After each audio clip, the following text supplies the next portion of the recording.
Hey everyone, picture this. A stock trading at $500 2 years ago is now at 163, a 68% collapse. Is it a disaster or opportunity? That's what we're diving into today, and stick around because I'm going to show you exactly what Michael Burry sees in this that most people are missing. Look at this chart.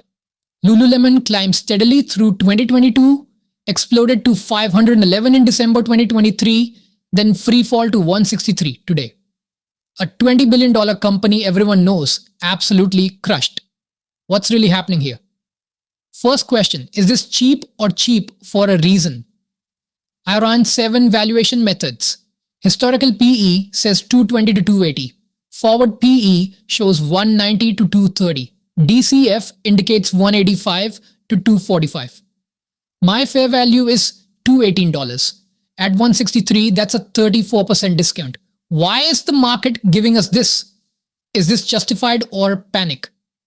First, let me explain the business. Lululemon built a premium brand around yoga pants that sell for $100 to $130.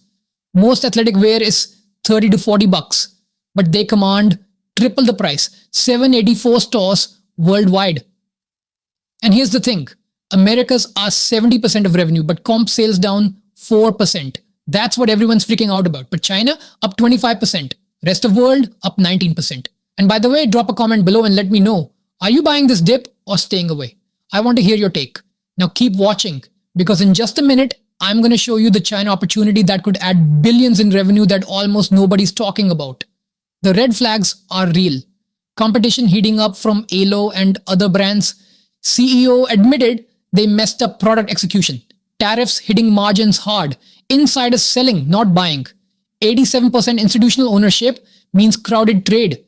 And when it drops, there will be stampede for exits. On the surface, this looks bad. But here's where it gets interesting. When everyone sees the same problems, they miss the bigger picture. China has only 140 stores versus 600 in North America. They could triple their footprint, adding 2 to 3 billions in revenue. Tariff issue. The stock already dropped 18% when announced. So the bad news is already priced in. Product problems? I believe they are fixable. Their plan is to have 35% new styles by spring 2026.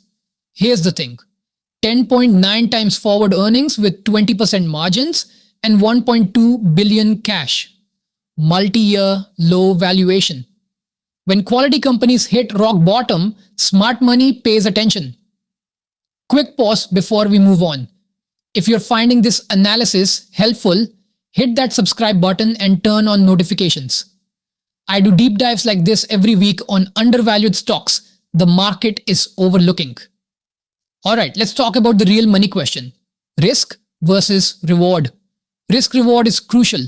Downside maybe 35 to 50%, in worst case 5% probability. Upside 90 to 130% if turnaround works. 2.5 to 1 reward to risk ratio.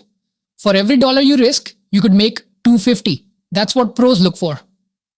Here's what's fascinating. Warren Buffett would pass due to fashion risk. Seth Klarman interested but wants 140 to 150. But Michael Burry from The Big Short, he owns this. One of only 4 holdings in October 2025. He's betting the market overreacted. If you're enjoying this breakdown, do me a favor and smash that like button. It really helps the algorithm show this to more people who might benefit from it. My take is, hold or cautious buy at 163. Below 150, get aggressive. Bull case, fixed execution, China crushes it. Stock re-rates to 14 to 16 times earnings. Bear case, brand damaged, market share lost. Turnaround takes years or recession hits. Look, there's real risk here. But at these levels, with this balance sheet and international growth, risk-reward favors patient investors. Now, if you want the full PDF report with all the charts, valuation models, and Benjamin Graham criteria I used, drop a comment saying PDF and I'll share the link.